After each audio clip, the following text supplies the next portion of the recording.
Did you find, sorry, did you have any family to help you? So no, I didn't. No, no, no, never. My family never, ever, ever, ever, ever offered to actually help. I remember one time I asked to sleep in the backyard and they told me no. So no, I had no family there to help me. I was off and on homeless from when I was about 9. I was in and out of group homes and stuff. Sometimes they'd catch you. They'd catch you and then they'd put you in a group home because you're underage and you're not supposed to be. Some of them were nice. Some of them sucked. And but I actually truly became homeless like the moment I hit 18. So that's when I went out of the group home and was plopped out in Hollywood. Just pretty much pooped out. And yeah, I was in Hollywood. I was in Hollywood off and on. I always moved around because Hollywood is a scary, dangerous place. And I ended up my last like stint as homelessness was actually in the San Fernando Valley, which was pretty nice. Um, I stayed behind an off ramp that, funny enough, the guy who actually saved my life and picked me up off the streets and helped me, he only lived about a block and a half away. And he had been on the opposite side of the off ramp to the point where I'd never actually been on that side of the off ramp, like exploring that neighborhood. And I felt like it was kind of just destiny. Like, nah, bro, like this is what you're gonna do when you get off. Like, just hang on. Like, so it was, yeah, a bumpy ride. Did you ever seek assistance from any government programs and what happened? Oh yeah, you got all your EBT, you got your food stamps, you got I mean not Social Security. I never really got that. So for Um, people not in the United States, what is EDT? oh, EBT is electronic benefit transfer. It's food stamps. Okay. It's food stamps. It's just a fancy way of saying it because us Americans, we gotta get fancy with it. And so food stamps, again, for those who are not in America, Oh, what is a food those are stamp? essentially back in back in the day, back in like the 60s and stuff. You used to literally get a book full of stamps, and then you'd go into grocery stores and you'd take those stamps and give it to them, and they it would be money for food, and it would only work for food. It wouldn't work for alcohol or razors or deodorant and shit like that. It wouldn't work. It would only work for food, and they just Is started it putting it on a specific card. though? Yeah, yeah. So do you get stamps for carrots, for Yeah, example? that was before my time. Okay, that I'm just, Yeah, yeah. I'm not I'm American. sure. I'm sure I could probably figure that out very easily. But no, for me, it was a card, and a lot of the rules were it only works for like cold food. I would go into a Safeway, which is a Vaughn's grocery store out here that makes like food in their deli, and I know that it was so technical that at some points you'd walk in and you'd buy a sandwich, and you could buy it with your food stamps until they toasted it. When they toasted it, you can't buy it with your food stamps anymore because it's not cold food anymore. It's prepared food. And also you could kind of use it at Jack in the Box, you could use it at Subway, you could use these different things, but there's so many restrictions and just rules about it. Like you couldn't use the card at fast food restaurants unless you could prove that you did not have an address. That was literally a rule: is if you're not allowed to go to Subway and get food if you're not homeless. That's not how it works. So yeah, and it was only like $200.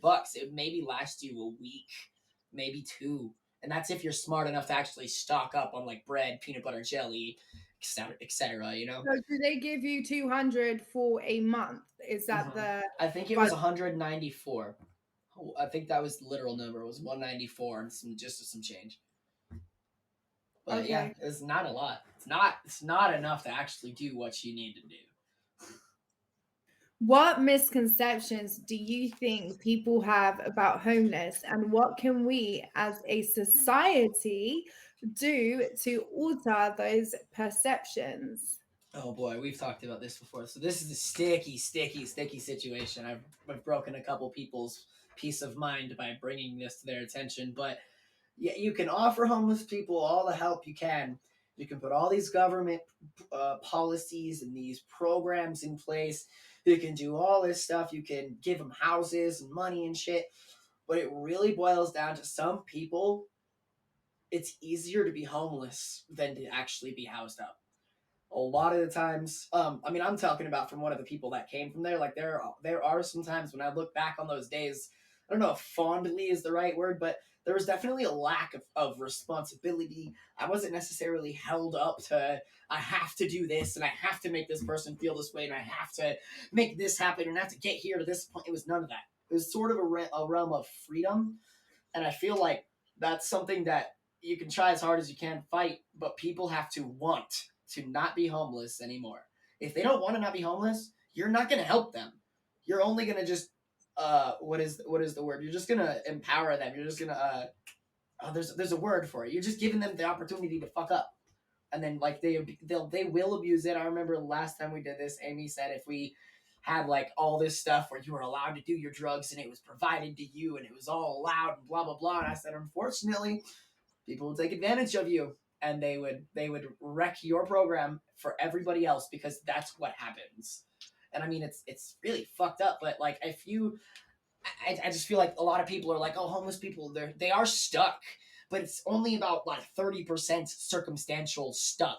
A lot of that shit is they don't want to be not homeless. It's easier. I don't have to pay rent. I didn't have to pay like utilities. I didn't have to make sure the trash was out every day. I didn't have to make sure my electric bill was paid up. I didn't even know how to spell mortgage, let alone what the hell it actually is, which I'm still furry on, so I don't really know. But I'm here. But it's a lot of the misconceptions. People think that, oh, you got to give them the opportunity, and as soon as you give them that opportunity, they will get up. It's not the case. It's actually really rarely the case. And statistically, on the streets, how many people do you think are drug users or substance users in comparison to some people who just can't afford housing? I mean, I think it's about probably 80% of people are on drugs, but I don't necessarily think that writes them off. Mm. I was an avid lover of. I don't really know if I'm allowed to say this on your stream, but I was a hard drug user, um, and I got over it because it took a long fucking time. I still find myself thirsting nowadays. I'm not even kidding. I'm straight honest with you. Um, but it's you just you gotta give people a little bit of room because like I knew I was on drugs, but that wasn't where I wanted to go with my life. That's not what I wanted to end it with. Was a big pile of dope. Like that's not what I wanted. So I just a lot of people are on drugs, but I feel like that's not necessarily even a make or break for a situation. Like a lot of these people don't even know what a good life can have. I've been to Europe now that I've been off the streets. I've traveled just a little bit, not a lot. I want to do more, stupid pandemic, but I want to do more. But it's when you broaden these people's eyes, when you give them this information where you're like, no, these aren't the programs. This is what you could be doing. You could be out in Europe. You could be in the red light district in Amsterdam. You could be smoking pot up top of the Louvre. Like you could be doing anything you really wanted to do, but they don't know that it's even out there because they're just stuck. I'm sorry, I lost the second part of your question. So, what do you think, or what advice would you give somebody who is on hard drugs, yeah, on how to get off? Because it's probably one of the biggest challenges a person could face in their life, getting off substances. It's not as easy as people caring about you and saying, "Hey, can you stop?" Because it's if gotta you be an love it, internal. you're gonna stop, Yeah, And if you like the drug, you're not gonna cut it. It have you? has to be an internal dialogue. And I know a lot of people say it's not easy and whatnot, but it kind of is. Once the hammer hits that nail and you're like, fuck this drug, I'm done. It's been too much. I've smoked way too much. Every time I do it, some bad shit happens. And every time I think about doing it, some bad shit happens. There's almost a moment when you're just like, yo, fuck this. Why am I doing this? What? This isn't going anywhere. There's no future here. And I think that's really the advice that you have to give people is you have to be like, look at what you're missing out on. It's not what you could gain or like you could die or overdose or all this shit. None of that matters. It's like look at what you could be doing. Like I was saying with the Europe thing, you could be out in Europe. You could be doing all this crazy shit. Drugs aren't the answer. I mean, definitely not your harder drugs. Might not be a popular belief, but if you really want to do drugs, just smoke weed. I mean, I know that might not necessarily be the best answer for life here, but weed's a hell of a lot better than those other drugs. You know? I just I know I mean I even stopped smoking cigarettes after 2 days just by rolling bullshit weed up. It worked. It worked. It's just you gotta get hooked onto something that's not gonna fuck you up. Like some people get religion, some people get books, other people like being like get fall into a career or whatever. And yeah, that's you really just gotta find something that you want to do more than drugs. Really, I don't know. How And do you there's overcome the withdrawal symptoms though? you go through it clean.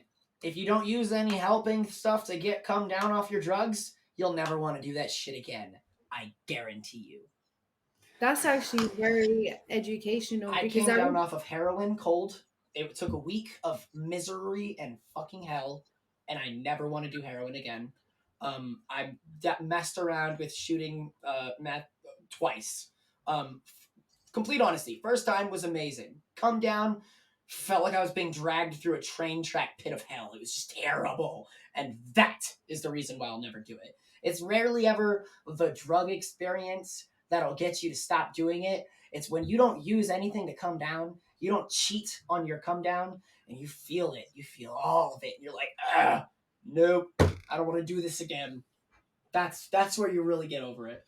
I think if you really want to stop drugs, I think I challenge you to stop it cold turkey and then see how much you regret doing it in the first place. Because you'll never want to do it again. I promise you'll never want to. It was misery, those things that I went through. It was easily enough to tell me that I'm done with that shit. wow, I know that you have a different career, but drug counselor, is that something that you would ever consider, considering you have a background in understanding it? I'm a little too brutal with people. It's the same reason I can't teach at schools. I'd probably get sued. But no, I feel like there's a lot of things in life, just a lot of just stuff in life. People are looking for all these different ways to overcome it. They're looking for all these different answers and shit, and it's really just in here. It's for you. Nobody's gonna help you. Like it's for you. Like you have to be the one to do it. That's why I encourage that coming down cold. It's because no one else can help you. No one else can say, "Hey, see, you feel like shit." No, it's you. Like, oh, I feel terrible. It's you. It's nobody else. Like you have to have a solid mindset that you are going to do what you have set out to do, and it's nobody's going to tell you different. And you have to stick by it. Once you even back down a little bit, you're right. It's essentially you relapse. Whether or not you went back to your drugs or not, you skipping out on what you dedicated yourself to, that's a relapse for me at least. How did you typically survive on a given day? What did you eat? Where did you find clothing and water? How did you keep warm when it's cold? So this is an interesting one. First off, the cold keeping warm. Homeless in Southern California, not exactly a not exactly a labyrinth here. It's pretty simple to figure it out and like not get wet or cold, not die of that. Um, Normally my day, I actually had a very routine day, which helped me keep my sanity. I can't stress how much I was sane because I knew every day I would get up and do this and this and this bare minimum, and then anything else was either blessing or curses the rest of the day. For the food thing, here's a trick. If you're ever going to be homeless and you really want to make a lot of money and you want food every day, you hold a sign that says hungry. Don't write a paragraph. Don't write an essay on how your life got shit turned upside down.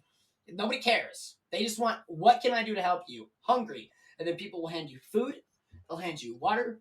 They'll hand you money that you then don't need to spend on food because you've already gotten the food. And most of the times, people handed me drugs. Like, I remember one time on a New Year's Eve, or I think it was a Christmas Eve, one of those two. Some person came up. They were sitting in their car. They come up to me and they're like, "Hey, here's a giant Trader Joe's bag. It was stuffed with shit, just like stuffed with all this crazy shit." And he's like, "There's even a beer at the bottom for you." And I was like, "Oh, bro, like I appreciate it, but I'm really not a drinker. I'm more of a stoner." And he's like, "Oh yeah." And the dude doesn't miss a beat. He reaches down into that little pocket that you have right next to your door, and he pulls out this edible like caramel bite for me and hands it to me. And he's like, "All right, homie, happy Christmas, man. Like, take it easy." And I was just like, "Fuck yeah!" Like, if you ask, you shall receive. Like, yeah, eh, that's pretty much it. I would I would almost. I mean, I don't. I'm not trying to like worship weed here, but I would always go to a weed shop with a little bit of money, and I tell people, they'd be like, "Are you buying drugs?" Like, oh, I might buy some weed with your money. If you tell me not to use your money on weed, I will put your money in my left pocket instead of my right one, and that's the money that I use for shit that I need: blankets, pillows, socks, underwear, all that shit that you need. And I would promise I would put that bill that they gave me into that pocket, and that bill would not be spent on weed. And I feel like that kind of like that karma that I kept on racking up really saved my life. Like really helped me. I mean, I'm not there anymore, you know. I'm not sure about your teenagers, but I can just imagine based on my life experiences, the first time you see somebody smoking class A drugs, it affects you psychologically, especially if you're really young. And no one can ever say that, oh, it's nothing. Like people try to act brave, and yeah, I can just see people doing class A drugs all day long. It is so hard to see that. And So not want to kind of get in on it, especially if you already have a problem. no, but for it, like if you're a child and you're around that, so how was that for you? Like, being around I read like a lot. I read uh, a lot. I spent a good amount of time in libraries and such like that. And I was even known to take books from libraries. And no shame in that. It's knowledge. no, but so do Can't you steal think that knowledge. kept your brain not thinking about your current situation because you were reading maybe, and so you weren't thinking about it, Yeah, right? you kind of just try to distance yourself from it. I remember one time, I think it was like 14 or 15, I was in San Diego, and I'm not really proud of this, but I actually asked to watch a person smoke crack. I was like, can I Yeah. watch you do this? I don't want any, fuck it, but let me see what the it does to people because I want to know. And it's just interesting. And I saw this dude while he was spasming and shit, and I was just like, all right, it's not for me. Like I feel like if you expose yourself to it, you can build up a resistance against it. You know what I mean? Like a lot of people might be a little weaker and they'll get exposed to it and they'll fall into it. For me, it wasn't really like that. I would see it and I'd be like, wow, you're fucking dumb. Like I'm out of here. Like seriously, that's pretty much how I dealt with people. I have a very low tolerance for dumbness. Wow. Okay. Where do you think you developed that kind of understanding? So you weren't emotionally traumatized on your experiences, as far as I'm concerned. Like watching you speak about it, you're just like, oh, like you're dumb. Some other people, including myself, who have seen stuff like that, were really psychologically affected, and it turns into anger because I'm like, why the fuck would you want to do this to yourself? Like, why are you doing this? I You feel know? like a lot of my mentality, and I've had this mentality for fucking years. Um, there are 7 billion people on this planet. Not every single person is worth your time. And I mean, I know that sounds really terrible, really bad, um, but it'll save you. Like that psychological fuck up that you get from seeing people messing up their lives, it just kind of strengthens your resolve to not go down that road. Every time I see somebody now that I'm just like, you're underneath that bench, I see that pipe. I ain't stupid. Nobody else is stupid. We know what you're smoking under there. Like, it strengthens your resolve to not go back down that road. It strengthens your resolve to really not go back there, man. Like I said, there are times when I'll wake up and I'll be like, dang, like I kind of miss being homeless every now and then I look around me and I actually open my eyes. And I'm like, oh shit, no, I don't.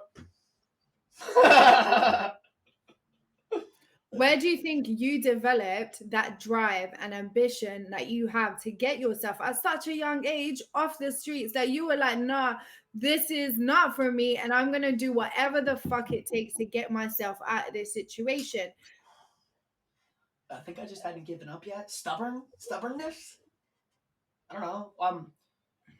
But I I really think you kind of know in your head, this ain't it. This is not it. doesn't I am everybody know in the dying back of here. their heads that it's not it? It's not the way.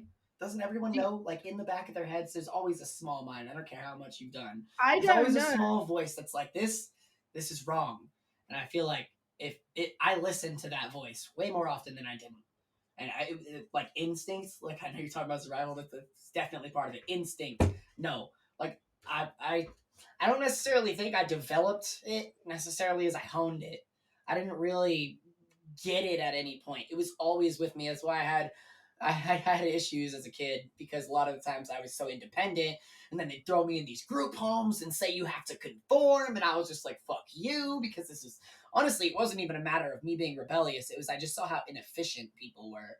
And I was just like, I don't want to be a part of your dumb system. Like, it's failing around you, and you're not even bright enough to see it's failing. Like, I don't want to be part of this shit. So I'd run away. And but yeah, like that's I don't know, man. I think it's a drive that every single person has, but a lot of people think that they listen to all the noise of the world, you know? They listen to all this your drugs and your friends' opinions and your parents' opinions and the expectations and all this shit. I never really had any of that. So I was able to completely just dive in to my instincts, not listening to what other people had to say, not listening to other people's just bad decisions and stuff.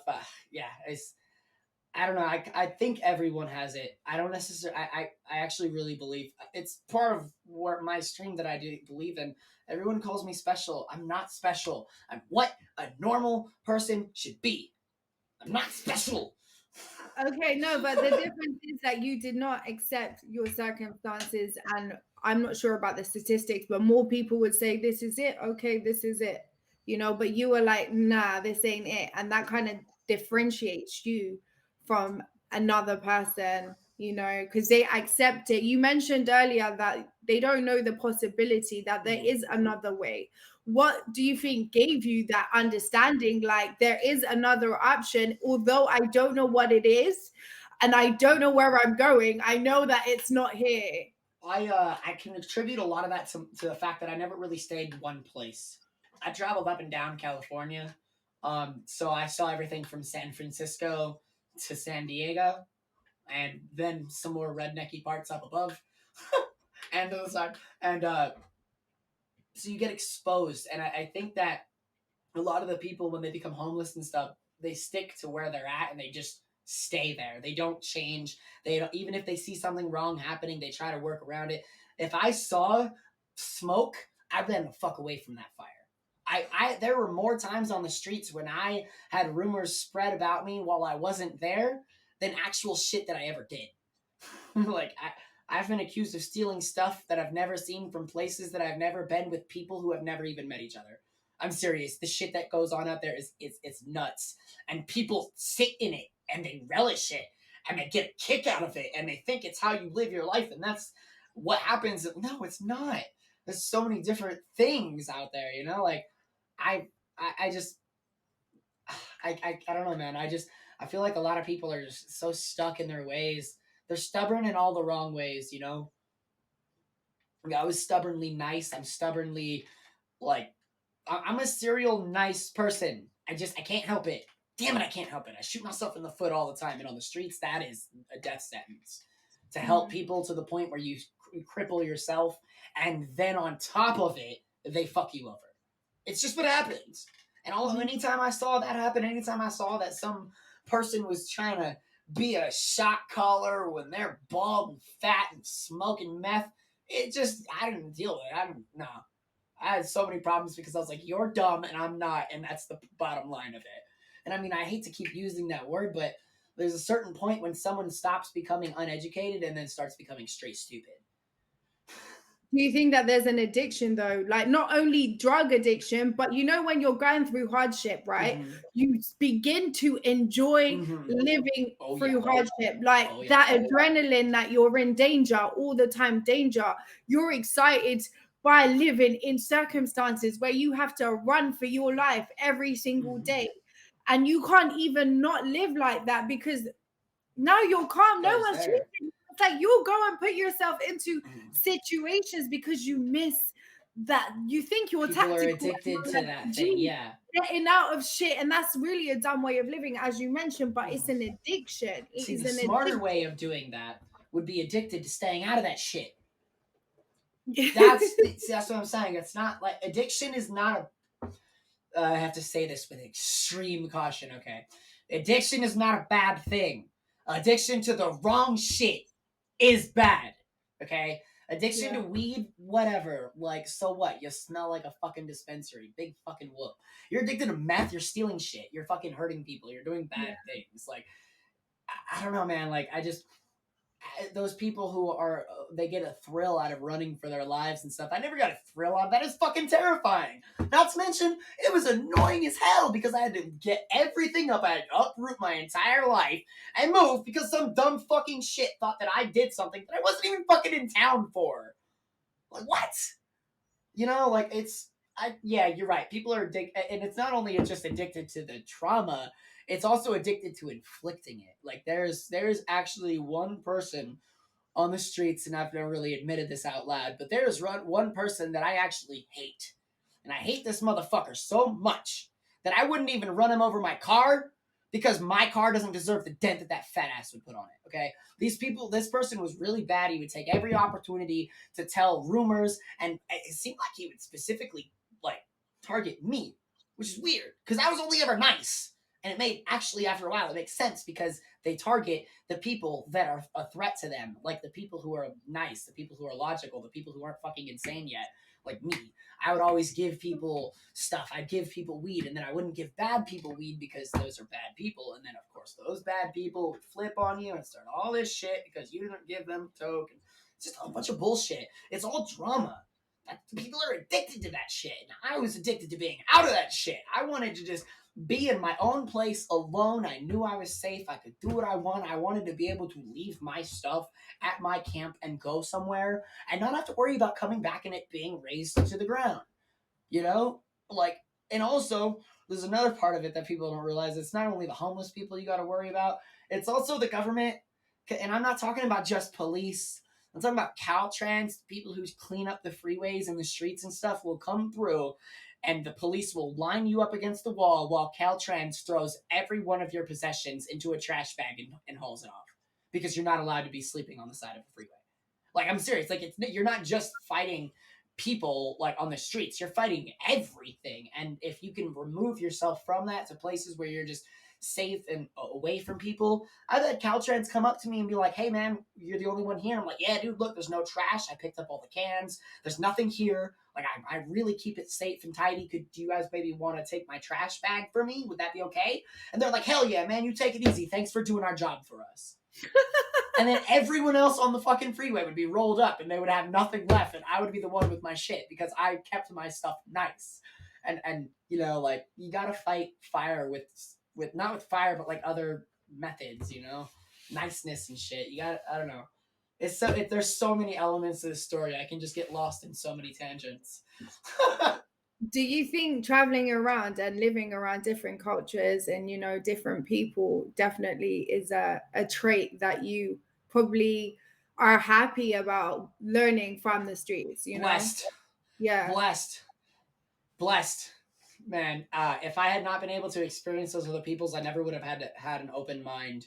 I never would have been able. I don't think I ever would have been able to even get off the streets because I would have just not known anything else. You know, Right. that it was, yeah. I remember a couple times when I actually would get into a house here and there, you know, a couple weeks here and there, stay with the person here and there. It was nice to see it, but it was also a learning lesson because most of these places were filthy and squalor. So, you know, I don't know. But to answer your question, hell yeah. And that cultural exposure just, it made me realize that there was more out there and I wanted more than just going back and forth to the off ramp from the weed store to my cot. I didn't like that. You know, it's just not a way to live. How difficult is it to find a job as a homeless person? There's obviously a lot of stigma against homeless people. So, how can one manage to overcome that in finding work and businesses that are friendly to homeless people? So that's a double-edged sword if I've ever seen one. So I remember when I was in Sonoma County, I was in Northern California. For some reason, I followed my friend up there because he was like a brother to me. So I was like, "All right, man, you leaving? I'll be there in 2 or 3 days." And I hitchhiked and I made it all the way up in one shot. So he was up there and I went up to see him. And he was like, "I can't help you. Yeah, I can't give you a place to stay or anything. So you need to figure some shit out. Get a job. Do some shit, you know?" And I went into the McDonald's right there in Sonoma County, one of 3 McDonald's in that area. And I was like, "Listen, I'm homeless. I need food, and you're going to give me a job because I'll do whatever the fuck you need. So you're going to pay me for it. That's what's going to happen here." And they hired me. yeah, they gave me a bunch of little guff, you know, and I actually walked around the neighborhood for the next week or so, and I would go to different businesses and be like, hey, I'm trying to raise money to get my uniform for McDonald's. Is there any menial tasks that you might be able to pay me some cash for so I can go to the store and buy my shoes and my outfit? I didn't have to do a single job. I walked around for 5 hours into dozens of businesses and I made over $200. And I stopped when I hit my goal. I stopped. I didn't keep going. I didn't ask for more. I was just like, all right, this is what I need. This, you know, I used as much karma as I needed to. And then I stopped. And I got the job. I was there for almost 2 months. It was at a point where I could see where I slept from the drive-through window, which I worked, which was nice. So it's not like it's difficult to get a job. There's a lot of technicalities and address. If you don't have an address, it's really difficult, but there are ways to get around it. I was actually telling someone recently, if you don't have an address, just put the general delivery of your local post office. Boom, that's an address. That's what they need on their paperwork. Like that was good enough, you know. And I actually had some difficulties there where I was asking them so many fucking times. God damn it, so many times. I'm homeless. Give me more hours, please. Like I need money so I can get off the streets. It's raining outside. Like it's cold out there, you know. And they actually cut my hours. This happened at 2 different jobs where I told them, I was like, look, I'm fucking homeless. Like, I need you guys to work with me so I can possibly get the hell off the streets and maybe even offer you guys some, you know, a better source of work because then I won't be homeless anymore, you know, like investments. And every time I asked, without question, they cut my hours in half to the point where I actually had to quit both jobs. I quit them because I was not making enough money and I was going home to sleep at night hungry because I didn't have any money in my pocket and they were paying me $150 a paycheck. It's crazy. I was like, why the fuck am I wasting time here? I could spend 2 or 3 hours on the ramp where you guys found me, by the way.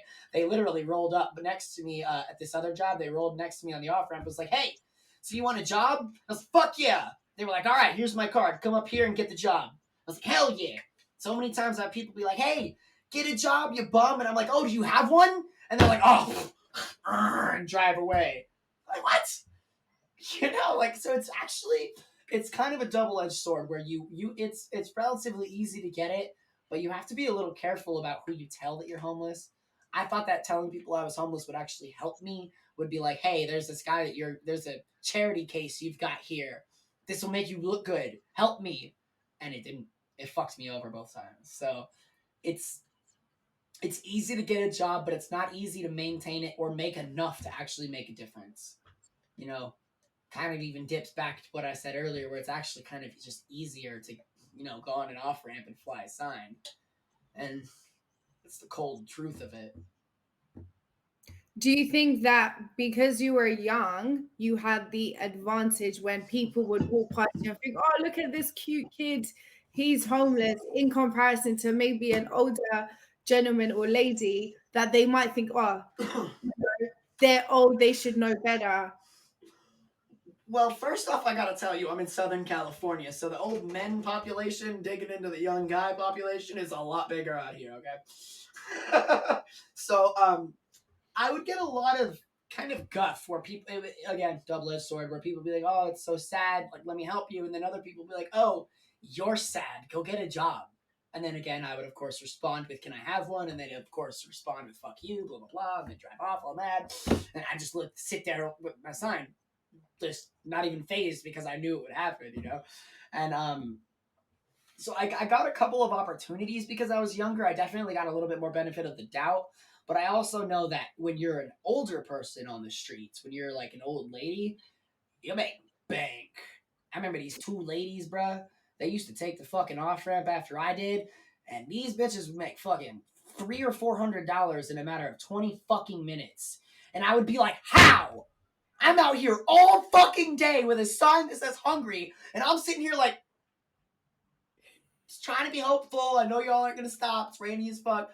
And they told me it's because old people have had a chance to get their shit together. They have a life, you know. They had a life, and if you've had a life and it falls apart, people are more likely to help you than if you didn't have a life and it fell apart. You know, like if you had 60 years of good standing in your community or whatever, and then shit hit the fan and you're homeless, you're way, way better off than if you didn't. And these ladies, I know where they lived too. They lived in a nice little 3-bedroom apartment, 3-bedroom for 2 people. I don't understand. And they made bank. They would only have to come out like once or twice a week because they made bank. And so it's just kind of a case by case. I'm pretty sure if they looked dirtier and gnarlier, they definitely wouldn't have gotten any money. I'm pretty sure if I had looked dirtier and gnarlier, I wouldn't have gotten any money. It's just a matter of like kind of timing, like.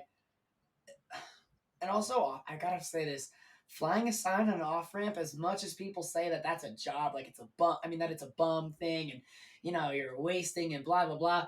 This takes skill to be a good panhandler, okay?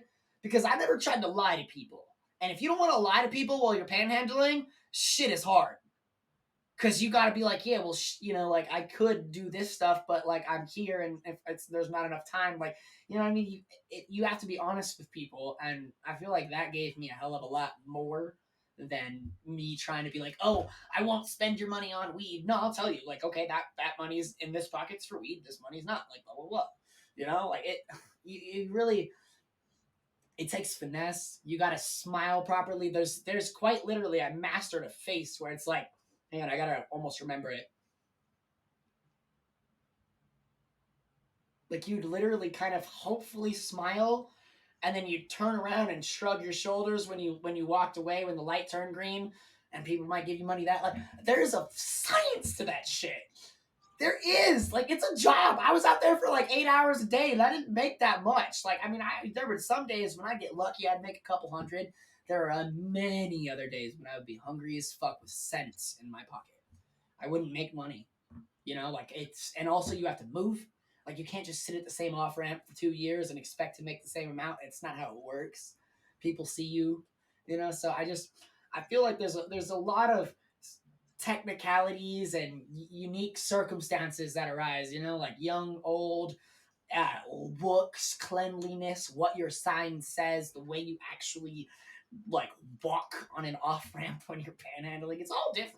It all matters.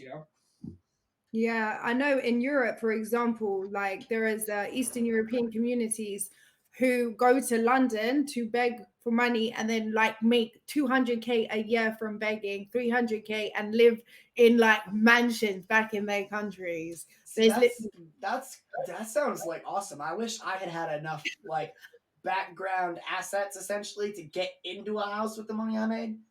I might have been able to pay a rent. Honestly, I might have. Cannot guarantee it. And that's why I think it's not as actually lucrative as people think. Because it's so sporadic. You might get one day where people will give you a bunch. I remember one time where people gave me about $100, right? And I had a sign that said "Try to hit me with a quarter." And these motherfuckers rolled up in a blacked out Suburban, and like they were like a hit, like it was an assassin hit or something. And they started throwing rolls of quarters at me like they were fastballs. I had welts and shit on my face, but I wasn't hungry. Like they actually cracked the window behind me that I was panhandling, and I was like, "Oh shit! All right, I can't panhandle here anymore. I can collect all the quarters and get out." But yeah, I wish, man, I wish I'd been like set up enough to actually even get into a house. I could see why people would be in a house and resort to panhandling, but I actually cannot see panhandling leading to housing.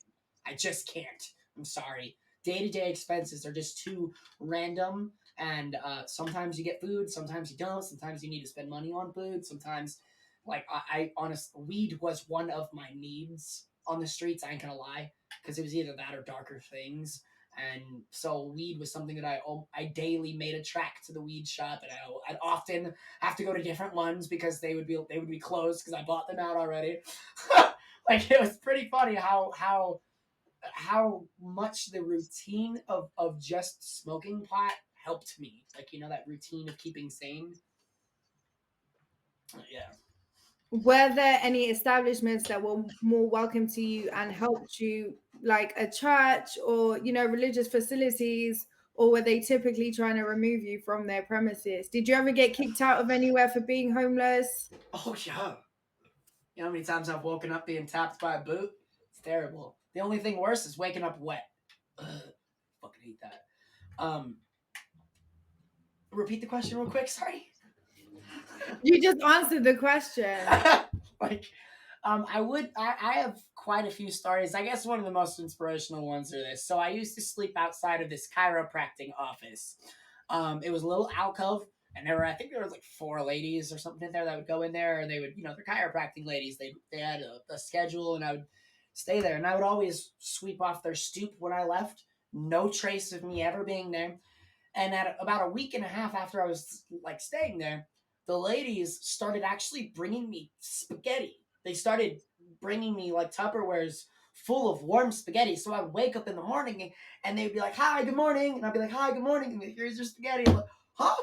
So about a week after that, I actually asked the ladies, I was like, "So do you just make spaghetti every morning for me?" And she's like, "Oh, hell no. I made a giant pot of like 5 pounds of it. It sits in my house and it's waiting for you. I bring you some every day." There was another point where a person across the street in an apartment complex called the police on me for sleeping there. And the police, and I actually had their number because they told me, "Hey, if you have any problems, you call us. We'll answer. We got you." And I had her on speakerphone, and she told the cop, "You touch that boy, I will sue the badge right off of your fucking suit. That boy is allowed to sleep there. He's on private property with explicit permission to be there. If you touch him, we will sue you." And the cops Wow. left. And the funniest thing is the ladies came in the next day and they were like, "I know what bitch called the cops on you. I know who it was. Because it's only one." It wasn't even them. It was a lady across the street. And so and it was because I was nice to them. I would always be super cordial. I would sweep off their stoop. I would make sure everything was really nice. I would never ever like desecrate their shit. Like I would like you just be smart about it. I also never did drugs there. I smoked a lot of pot there. Obviously, I don't count that, but I never did drugs there. I can't lie. There must have been some times when I did have them on me, but I specifically did not do them there because that was a sanctuary. That was a place where I was protected by people who actually had some shit in life to say. So it's not just like I'm protected by a nobody. So and they never kicked me out. I actually go to them every time I go down to LA, pretty much every other time, and I tell them, "Hey, I'm alive. I'm good. I'm still here. I'm not on the streets anymore." And I cannot tell you, their smiles nearly break their faces when they see me.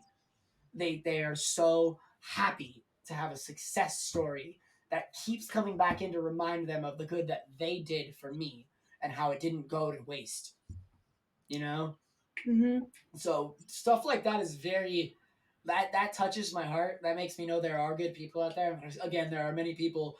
I can't tell you how many times I stayed in a spot where they're like, "Get the fuck out of here!" And the next morning they're like, "Didn't I tell you to get the fuck out of here?" And the next morning they're like, "All right, we're calling the cops." By the time the cops get there, I'm already out. But the point is, like, you sleep where you sleep, and you get up when you can. I would give advice to actually go to family-owned places, not corporations. Don't sleep outside of Burger King. Don't sleep outside of Subway and all that shit. Go to like a family-owned restaurant, and there are multiple reasons for this. A, they're much less likely to call the cops on you than a corporation whose policy is to call the cops on homeless people. Okay, and these family-owned people most likely will see you if you're a good person and be like, "Hey, what can I do to help you? Do you need a job? Do you want something to do around here so you can like earn a little bit?" Like, you know, they'll really, really, really help you if they see that you're a good person. So that's my advice. Don't sleep outside of corporations. Sleep outside of like family owned businesses, restaurants that are there's only one in town or something like that. And also don't like lollygag. Be nice, be respectful, get up when they ask you, and be super smiling the whole time. Smile. That's like my number one thing. Smile to everyone. It'll piss some people off, but the good people will see you. So, What was panhandling like, and how much would you typically make a day? oh boy, that's the golden question, isn't it? Panhandling actually was kind of fun for me because I got to socialize with people. Which is rare to socialize with because these are rational people inside of cars. They tend to be rational a lot more so than the people who are smoking dope underneath the bridges and shit. So I get it. And so a lot of the times I'd actually have people stop and talk to me and they get honked at on the road. Like, "Hey, hurry up. The light is green." They're like, "Oh, my bad. It's all good." So, and typically, I could make about $40 a day if I was going to average it out. That's about the most often, like the most normal number that I would get is about $40. However, there were days when somebody would drop me $100 and I'd get right off the ramp. I would not stay there for more. If I got anything more than a $50 drop, I never stayed on the ramp ever. It's you're pushing your luck. Karma does not look out for people who push their luck. I don't gamble because that's bad use of karma. Like I just it was fun and it got you to really meet a lot of people and also there like I said there'd be times when it was cold, wet, and raining outside and I'd walk home with 50 cents. The good thing about the sign that says hungry though is that I most days, I mean I'm talking about like 9.9 days out of 10, I was not hungry. People food is something that's not necessarily like people don't hold that shit over your head. You know, I've had restaurants tell me, "Hey, we're throwing our food away at this time. We'll put it on this part so it doesn't get gross. Come and grab it at this time." I used to eat out of Little Caesars in Northern California like that all the time. At like 12 o'clock or 11 o'clock, they'd put all the pizzas that they hadn't sold, they'd put it outside near the dumpster. But after I talked to them, they would actually put it on a milk crate next to the dumpster instead of in on top or in the dumpster because they knew that I would eat it, you know. And then also I would throw the shit into the dumpster when I was done, you know, because that extra little step right there shows people that you appreciate them. Um, but yeah, this thing about people making a bunch of money every like day on the streets and shit. I guess there are tricks. There are people who are really good. There are people who are probably able to lie out of their teeth and get more money out of people. But because I was really honest and I never tried to lie to people and I was real, I actually didn't make as much as your average person. You know, I made food. I wasn't hungry, which was good, but I didn't actually make a lot of food. I maybe had enough money to buy an eighth of weed every 2 or 3 days, maybe. You know, if I was lucky, most days I was only able to buy a joint or two, which I made last a day. So it's more like you just have to, you know, you have to kind of save. I feel like a lot of people that taught me how to save for a rainy day because I would always have a couple bucks for rainy days just in case I came off the ramp soaking wet, didn't have anything, you know, and I'd be able to eat. I'd go buy a breakfast burrito from a donut shop or something, and I would eat. That's it. You asked about water. It's extremely easy to get out there, unless you go to McDonald's, but that's a corporation. Starbucks will give you water. People will give you water bottles. Water was never something you had a shortage of, really. Also, public drinking fountains and stuff. You never really had a problem with water. There wasn't. So your videos have garnered around 15 to 16 million views on YouTube. It's gone up a million. Yeah. So and there has been a huge increase on channels. I know Mark is probably the OG in that, but there has been a huge increase. I know even in Europe there are channels that are doing this, that they're going outside and interviewing homelessness. Why do you think society is like interested in watching such content? I don't want to be that guy, but the pandemic. Sorry. Dude, come on, your videos gained millions of views pre-COVID. And I still don't know. Yeah. I think it's because people are being like that stereotype that mindset's being broken. You know, a lot of people are like, "Oh, you're homeless. You're a dirty bum who just lives underneath a bridge, and you probably have lice or some shit." Nah, there are millions of different types of people, let alone actual people who are on the streets. So I think that a lot of it is you get to see people who don't really have a voice, you know, and it's also like right in your backyard. You pass by these people on a daily basis. You know where they sleep. You know where they get their food from. You know where they're panhandling. You know this stuff. So I think it's kind of like people are really beginning to see the inner lives of it, you know? So I again, I really don't. I have no godly clue why my videos turned out to be so popular. I really don't get it. I've had a lot of reasons given to me, but like I said, I just strive to be what a normal human being should be. Nice as fuck, real as fuck. And that's pretty much it. You've come pretty far in your life. Do you ever look back and think, like, that didn't happen? Like, surely that could have never happened in some of the circumstances like homelessness that you have been in, because you're like complete opposite, right now. And Yeah. so it's Um, hard to believe. And I'm sure if you went out and met someone today and you said I was homeless, and if you didn't have like footage to prove it, they might even think, they would think I'm you bullshitting. know, Oh yeah. yeah. I've had people do that a lot. They're like, "Oh, you wouldn't know what it's like to be homeless." I'm like, "Bitch, you don't know what it's like to be homeless."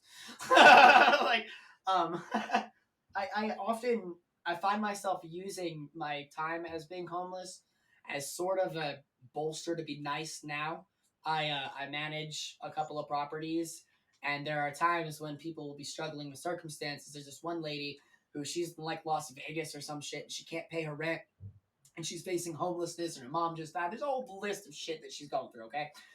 And, my coworkers are kind of like, hey, let's drop the hammer, lock her out, like sell her shit, get the rent moving, like we need to get this process going. And I'm like, nah, I'm taking this case out of your hands.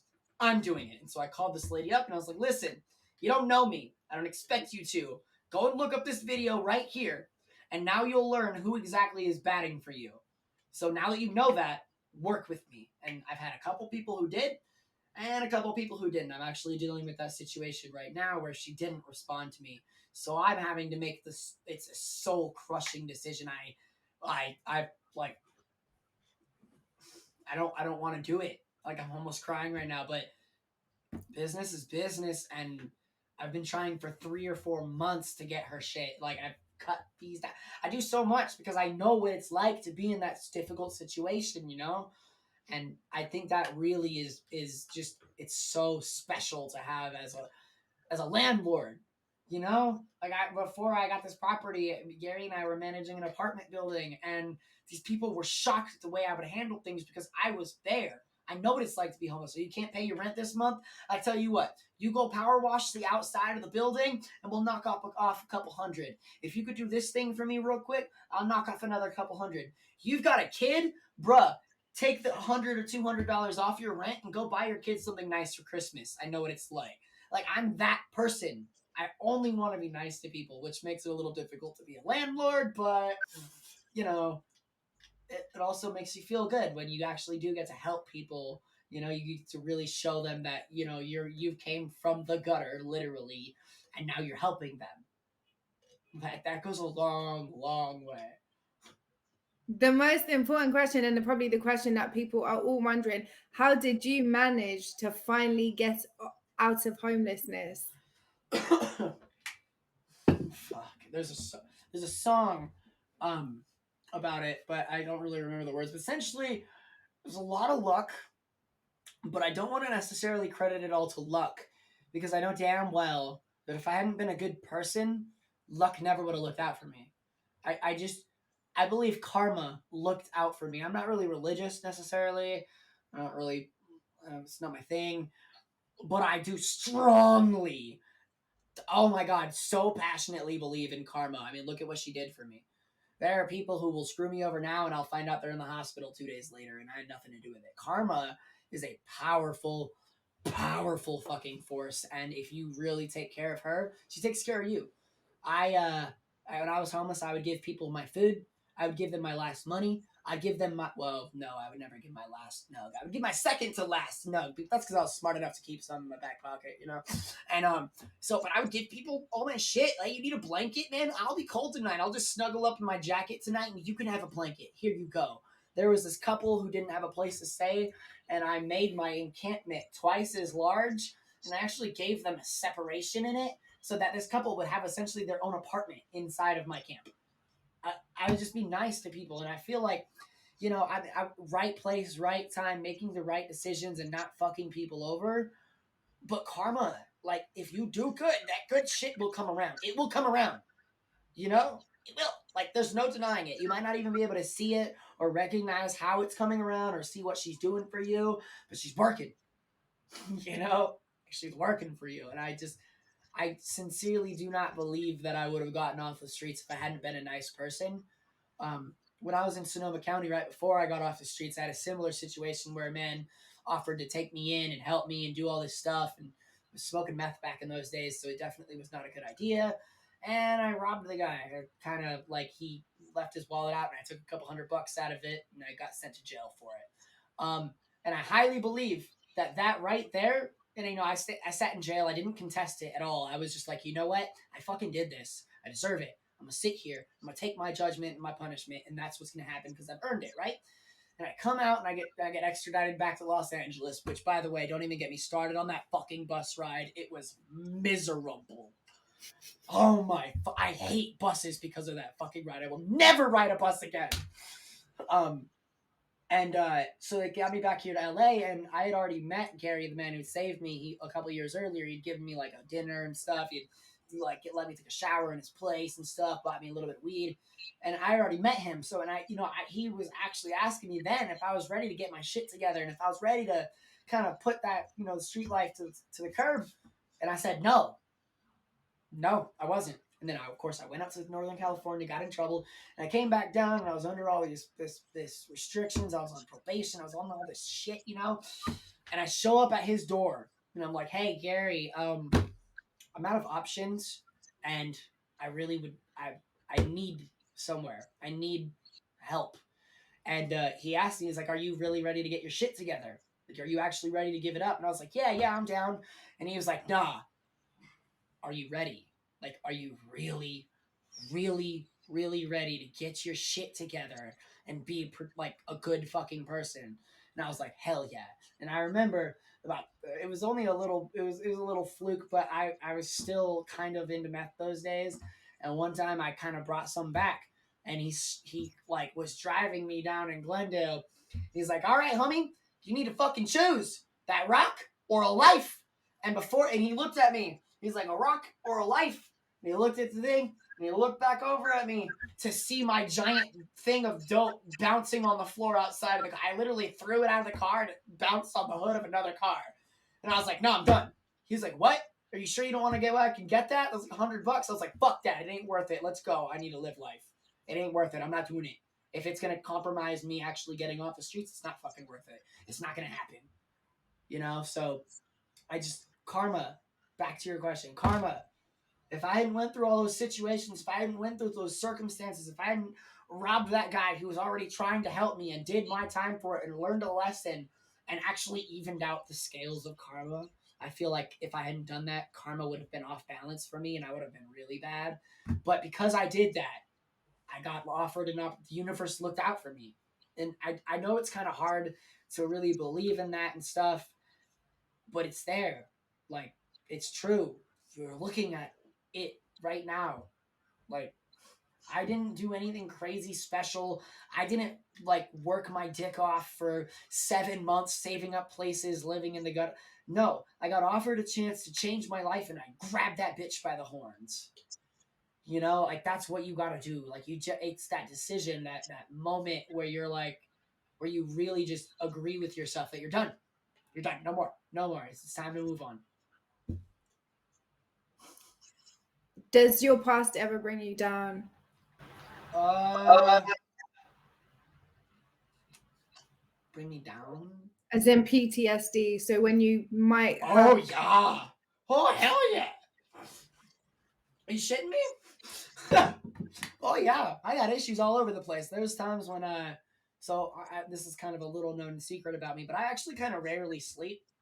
Like I'll sleep, I'll fall into that state where you're getting rest, But when I turn over, I will literally turn over and move. I'll wake up and be fully aware enough that I could probably get in the car and drive somewhere if I damn well needed to. I would be aware and I'd move the blanket and I'd kind of just set myself up and I'd look both ways and make sure I'm okay. I'm in a heated house. I don't need to do that shit, but like I'm still doing it. I still find myself doing it. I won't step foot into Hollywood. That place is written off. It's yeah. I have to work there too, which is the worst part. I have a monastery that I manage out there, and I have to go there, and I literally stand across from the like a road, looking at an underpass that I used to sleep in. I actually got bed bugs under that overpass, and I can see it from where I work, and it sucks. I don't want to be anywhere near that shit. Like it all those memories and But yeah, I can't even drive through that part of town because I'm scared shitless that I'll actually meet that guy that I don't like, and I will lose everything because this is the kind of guy who will rob me, who will take my wallet and my car and my keys and my phone and everything and leave me standing there and take my car and like go. You know, like that's the kind of people that I was like. It's only one person, thank God, but those are the kind of people that like really fuck with you. Where you're just trying to be a nice guy, and there are people out there who are countering you. You know, you follow. Thank you. Did you make any friends while you were on the streets, and are you still in touch with anyone that you got in, like made friends with? Sorry. I'm in touch with a couple of people. I tend to only keep in touch with the people who have gotten their shit together, though. There's been, I think I have, yeah, I call them my sisters and brothers. Actually, I wanted to talk about the gang thing a little bit too. So I used to be a juggalo. I'm not necessarily sure if you know what that is, but Insane Clown Posse has a group of followers, and they're called Juggalos, and they're kind of psycho, but it's kind of like Grateful Dead, if you know, like you know how they have dead heads and stuff like that. Um, so I only rolled with these people because it was protection. It was a family. There were people who actually cared about me and stuff. Thank you, Jones. And they actually like looked out for me and stuff. And that's why I say like gangs provide protection because I wasn't gang banging. I wasn't trying to rep no shit. I was just trying to find somewhere I belonged, somewhere where people wouldn't judge me, and it sort of worked out. Funny, ironic story is the guy I'm scared shitless of tried to be one of the shot callers in that little gang, and that's why I didn't deal with it. But to go further into your question, I do have people I still talk to. They're honestly a couple of them are ex juggalos too, um, and they've gotten their lives together. They've actually seen that there's a brighter side than being homeless. These are people who have not only inspired me but also like just shown me that being good is beneficial rather than having to be evil or fucked up to people and you get away in life. You know what I mean? So it's definitely interesting to uh, to see that. I think there's one, two, three, four, half a dozen, give or take, people that I still talk to. Doesn't come close to the near hundreds of people that I've quite literally blocked from every social media platform of mine because I don't trust them. I don't trust that they will try to go out of their way to fuck my life up.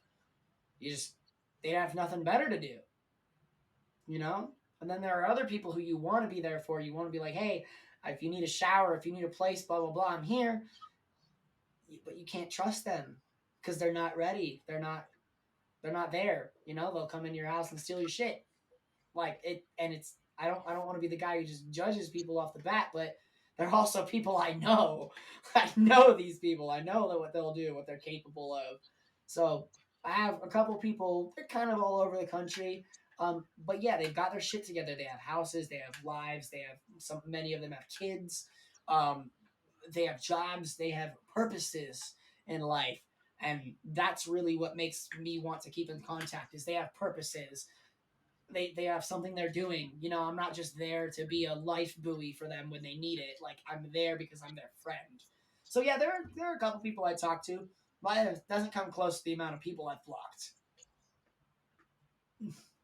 You talk a lot about karma. Maybe later on in your life, do you ever think about picking up a young person off the streets and changing their lives as happened to you? Yes, and unfortunately, I know they're gonna crash my car just like I did Gary's. So, but whatever, karma comes around, and yes, I know that. I'm obviously smart and intelligent enough to realize it ain't gonna happen right now. I'm not in a position that I can do it, you know. But yes, I know damn well that one of these days I'm gonna pick someone up, and I'm gonna hopefully pick up someone that's worth it, like I was, you know. But it's not gonna stop me. Like I'll help them, you know. But yeah, yeah, for sure. You have to. What resources would you recommend for people who want to help solve the homelessness problem in their communities? And what do you think the homeless themselves could be doing to get back on their feet? So you're gonna love this one. I don't think that the programs actually help people for shit. Okay, Okay. and I know that's kind of a harsh thing to say. All right, but here's my solution. And because the man who saved me is his name is Gary. Okay, and My motto is this: everyone needs a Gary. If you can invest in one person, just one homeless person, don't try to invest in everyone. It's too much. It's too big of a piece of pie to bite. Okay, just focus on one homeless person. Maybe it's the one you pass by every day. Maybe it's that lady who's sitting on a cardboard box outside of Starbucks. Maybe it's the person you see sleeping in that bush that time. Whatever, invest in them. And if they're worth investing in, like if they're not just like a drug addict or whatever, keep investing. These people will see this shit and they'll want to make their lives better. The programs don't really help. There's too many hoops. There's too many technicalities and rules and stipulations and all this junk that makes it nigh impossible to actually help the homeless, rather than, again, just kind of wasting their time. Like, yeah, you get food, you get clothes, so you can do. There's more drop-in centers. I think drop-in centers are probably the most helpful. They're not necessarily the programs that will house you and keep you up, make you wait years to get into place or whatever. It's the people that provide socks and underwear, food, water, maybe some counseling if you need it. You were talking earlier about product hygiene products, like feminine need products and stuff. Drop-in centers, boom, free as fuck. And also they have condoms, but again, homeless people don't really get frisky very often, so whatever. So it's a fucking fact of life. I'm sorry. But yeah, I would just it's not. I don't think programs are necessarily the things that are gonna help solve it. I think if ever, I mean, obviously not every homeless person is gonna be a good investment, but if every person who was good and was gonna actually make something of their lives had the chance, then I'm sure it would go much farther. Like, just being offered the chance is so much more than people have right now. Programs don't offer you a chance to get your life actually together. So you get a place to stay. What about learning to pay your bills? What about how does a mortgage work? How do you what is the word lien even mean when it comes to owing money? How do you pay? Like, how do you, I don't want to use the word balance a checkbook because that's such a cliche thing to say, but you get what I mean. The life lessons that actually fucking matter, they're not there in the programs. Like, the lessons on how to deal with somebody messing up your life and you being able to not let your life get messed up, that's completely absent in education. Like, they teach you all this shit: A, B, C, red, blue, green, square, circle, cut. None of that shit fucking matters. What really matters is, hey, does that dude have that look in his eye where he might not be trustworthy? Is your checkbook going to shit? Do you owe money on this? Are you like kind of like the real lessons in life that people are desperate to hear? They're not there. They're just not there. I'm often an advocate that I feel like there should be camps almost where you can send your child to, and for a week they experience homelessness, Mm. because that will teach a hell of a lot.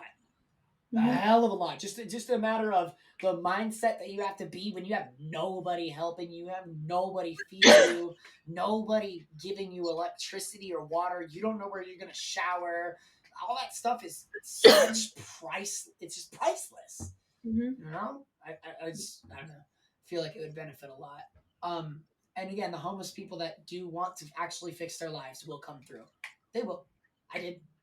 I mean, at least I think I did. I still smoke a lot of pot, but life goes on. So I want to say thank you so much for joining us and sharing your story. You are very inspirational to many people, not only me. Hence why your video has been seen by millions of people. You can, guys, you can go onto YouTube and see where he started his journey and see where he is right now. He is so inspiring. Just even how he keeps his mental health in check is alone inspiring. Like, I can't even imagine half of the things that you have overcome. You're such a strong person. And, I think that you can make a big difference in many people's lives. I know you're not ready yet to go down that route, but I could see you on a TED stage It's telling you. definitely a major part of my streams already. I've I quite think literally, the meaning of my everyone streams go on, is hope. go on to TED You're in Cali, right? Mhm. Ted, California, they give you an opportunity to submit people that you want to see on their stages. I think everyone should definitely submit. I want to see you on a TED stage. You have such insight and knowledge beyond your years that you could share with many people, who have never seen that spectrum or who are living in that you can show them possibilities. You're very inspiring. I want to say thank you for being here. Where can we find you? What is your Twitch and Insta? I don't know if you use Oh, I think Twitter. it has the my name on the fatal underscore bandit. That's my Twitch. And my Okay, gaming so stuff. I'm pretty uniform with all my names. all his social media is fatal underscore bandit Mm-hmm. with a one. Thank you so much, Danny, for being here. I really appreciate it. You definitely Thanks for having inspire me. me. You have such a remarkable life story, and I can't wait to see you on stages sharing your life. It's a pleasure being here. Thanks for having me. Thank you so much. All right. Bye, y'all. Well, that turned out to be a hell of a lot easier than I thought it would be. That's kind of cool. I dig it. Well, what's up? I promised people today that I would be doing a special little cut after my stream to really help people who are essentially. It's going to be a guideline if you're about to be homeless. Let's just put a scenario into the works for a minute, okay? So maybe something happened and you can't pay your rent that month or something, right? And you're going to be homeless. There's quite a few things that you should probably be aware of. First off, you're not fucked. The world ain't over. It's not at the end of the universe. It's not gonna be some crazy like bad thing. Just don't worry about it like that much. Worrying about it all the way like that is gonna be the first step down the road of just being miserable. Okay. Um, I feel like the mentality that you have when you're facing homelessness is much much more important than anything you can physically do to prepare. You know, hey Jelly. So I feel like a lot of the mindset that you need to have is it's gonna sound super corny, but hear me out. You gotta stay true. Don't let people change who you are. Nobody on the streets has the power to change who you are and your beliefs and morals and shit. None of that shit matters. If you let them change your ideals and your morals and stuff, you are already down a dark rabbit hole. Okay, you can't do that. You can't let people do that. All right, so I think that you have to just kind of keep your head up. And I know it sounds super hard to hear when you're about to be homeless, but that's going to be the important thing. Okay. You can't lose hope because that sort of thing really just drives you down farther. Okay. There are obviously some physical things you can do to prepare. And I was kind of feel like I can go through a couple of those now. You got 6 ads. Yeah, I'll tell you about it later, bro. But so the first thing you probably want to do, which is one of the most important things of being homeless, is make sure you have your identification card. Your ID will save you years of bullshit and trouble. I can't tell you how many times a cop has rounded 5 or 6 people up at the same time as me and asked us all for IDs to check us for warrants. And the other people didn't have their IDs, and I did. Pulled it out, and I whipped it out, and was like, "Here you go." And they didn't even look for warrants for me. They were like, "Oh, you have your ID? All right, you go ahead and get out of here, bro." Okay, yeah, thanks, Charlie.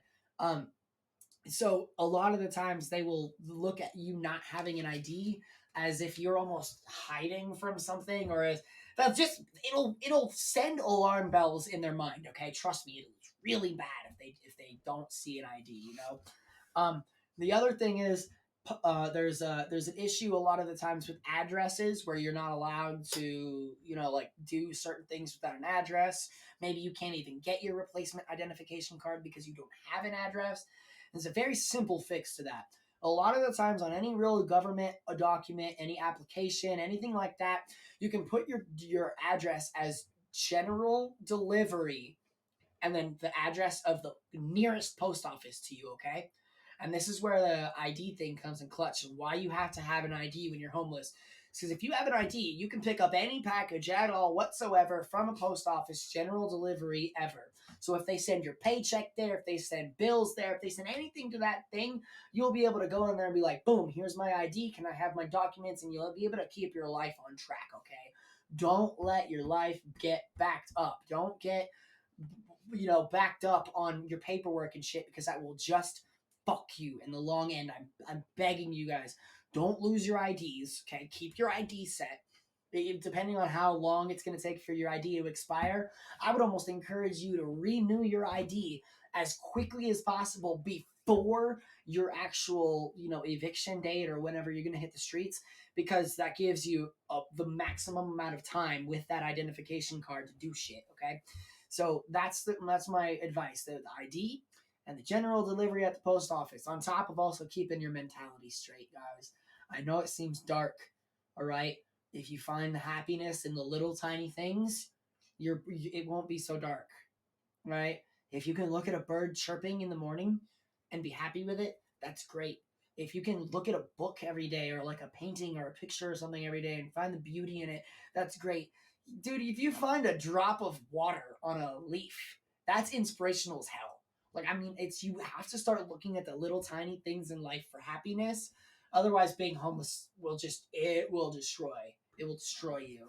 So yeah, it's quite a few things you can do. I want to do another video where I actually deep go into, okay, so you're going to be homeless. What do you do? And if you guys want to see that, let me know in the Discord and on the chat and all this stuff and the polls and suggestions and everything. Just let me know if you want to hear that, because I do have quite a few things that can really help you. Thanks, Streamlabs, you're a little late. That can really help you just keep your head up, keep your chin up when you're homeless. It's one of the most important things. People will see that too, and they'll try to help you if you haven't given up hope. It's really important to keep your hope, even when there's nothing to hope in. I swear, it's gonna save you. I cannot stress it enough. So ID, post office, general delivery. If you're out of an address, I would kind of advise not bringing up being homeless to a job unless you absolutely have to. Really, it opens more doors than you want opened, and not the good ones. Yeah, I guess I don't know. There's so many things that you could do. There's so many little tricks and tips that I could give you that would just really help get through it. But most of it is, thank you for the follow, by the way. Oopsies. Hi, welcome to the family. But yeah, it's just so fucking hard. Like, it's gonna be hard to keep your hope. It's gonna be hard to, unless you can see the hope in the little tiny things in life. I'm not even saying you should find hope in me, because that's not what I want to go at with this. But if you're gonna be homeless, you need to look at the little things in life and really see some hope in there, because otherwise it's all just gonna get dark real fast up in there. All right, Jellybean, you take it easy, bud. But I'm gonna end the stream right here. I might do a stream a little bit later, just doing some video games, maybe, just talking some real shit, whatever. But yeah, I cannot stress it, guys. You gotta keep the hope. You gotta keep your head up. If you don't, you will just. It's just a general life thing too. When things are getting you down, look at the birds. Look at a car. Look at a window. Go to a church and see a stained glass window. Find just beauty in anything you can. I'm serious. It will help you so much. And then try to be positive. You guys just stay positive. Once you start getting negative things happen. Karma only helps those who are positive and want to actually help themselves. You can't do it on your own. But yeah, I mean, that's just really deep. I've never really been able to tell people that you've gotta. It's so freaking important to keep your hope, man. You'll lose it. It'll just every day the same old routine will get boring and repetitive, but it'll save you, man. It'll save you. So that's really all I can say. So I love you guys. You guys are the reason why I do this stream, because I want to inspire you guys. I want to give you guys hope. I want to be that little light in your lives. even if it's the only light in your lives. I want to be that person who helps you see that the world is not as fucked as it seems, even though it is pretty fucked. But yeah,